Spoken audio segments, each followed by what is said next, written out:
Every time the imperialist war machine stomps off for another war or begins to gear up for another conflict, we as Marxists are forced to make a decision. Exactly whose side on this conflict do we stand with?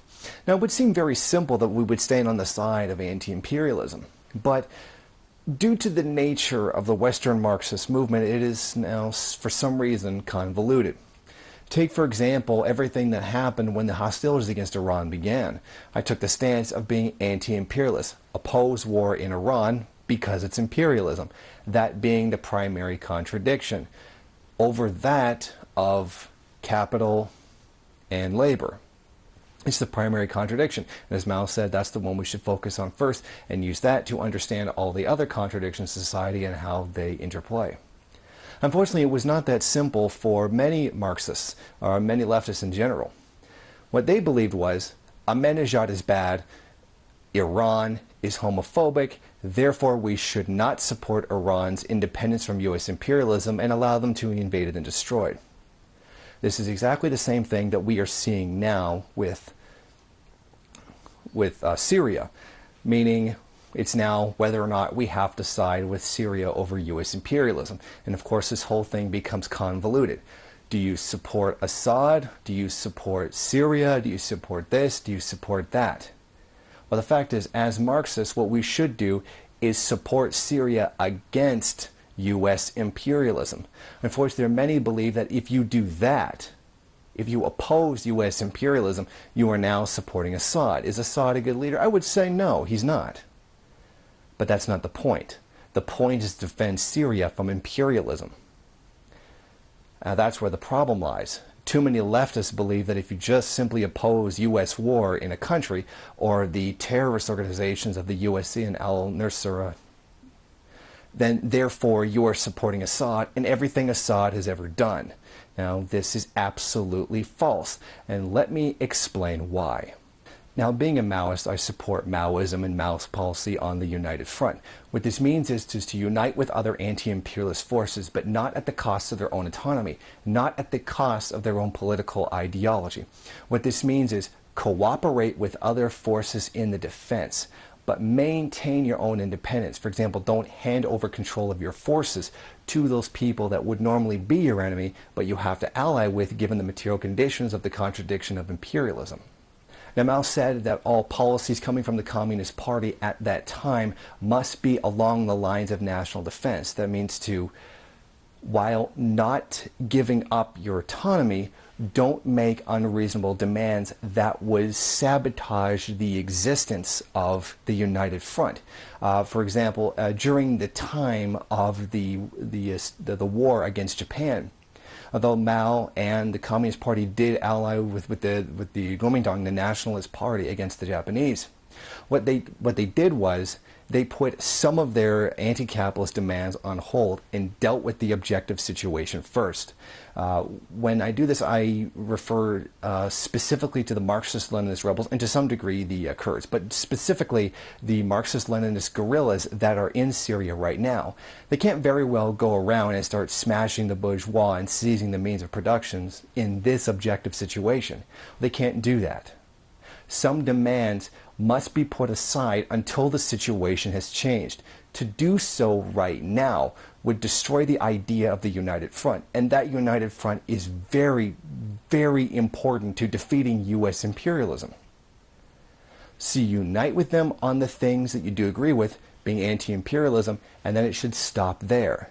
Not lose your autonomy, but don't give up the goals that the Communist Party should be, searching for, should be trying to achieve.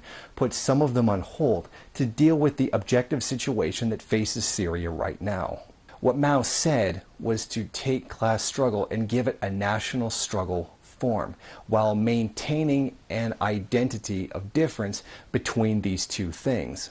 Thus, there is identity in the united front between unity and independence, and between national struggle and the class struggle. Mao understood this tactic very clearly. What he said was, act with them when they cannot harm us, and in situations where they could possibly harm us, act and then later report what they did. Which means put yourselves in a position where you can help the United Front struggle against Japanese imperialism, but don't put yourself in a situation where they can destroy you. Unite with them when they can't harm you. When your actions can work well with their actions to get that cohesive defense against imperialism, do it. But don't do it in a way that compromises yourself. Unfortunately, a lot of people read Mao on the United Front and call it subordinating the party to the capitalist class, to the national bourgeois. Now, that's not what Mao said, and that is not how he described it. And that's not how the actual United Front actually occurred inside China. Mao said, don't operate in a way that would bind us hand and foot, which means allow us to maintain our autonomy in our own goals, our own objectives, the control over our own forces, and not subordinate ourselves to the plans of the Kuomintang that would take away their independence and their ability to set up class struggle in the future. Now, Mao was very smart about this. In the areas where the communist guerrillas had the power, what they did was they built base camps there at the same time. They propaganda agitated among the peasants at the same time. While, yes, they made positive concessions, but not negative concessions to the objective situation in the Kuomintang party. Yes, they gave up struggle against the nationalists, but they did so for the positive effect of fighting U.S. imperialism. They did not make negative concessions like stop doing working class and peasant-based agitation among the people. Make positive concessions, not negative ones, giving up ones that would harm the United Front, but do not give up ones that would build the strength and the unity of the party itself. We must consolidate and expand our own party and army, and at the same time should assist friendly parties and armies to consolidate and expand. The people want the government to satisfy their political and economic demands, and at the same time give the government every possible help to prosecute the war of resistance. The factory workers demand better conditions from the owners, at the same time work hard in the interests of resistance for the sake of unity against foreign aggression. The landlords should reduce their rent and interest, and at the same time the peasants should pay rent and interest. All these principles and the policies of mutual assistance are positive, not negative or one-sided.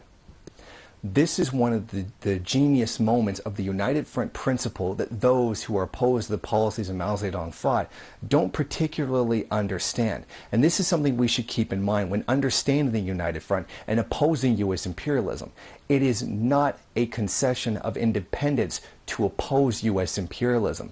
It must be understood in the context in which it exists. It must be understood to make positive concessions, not negative ones.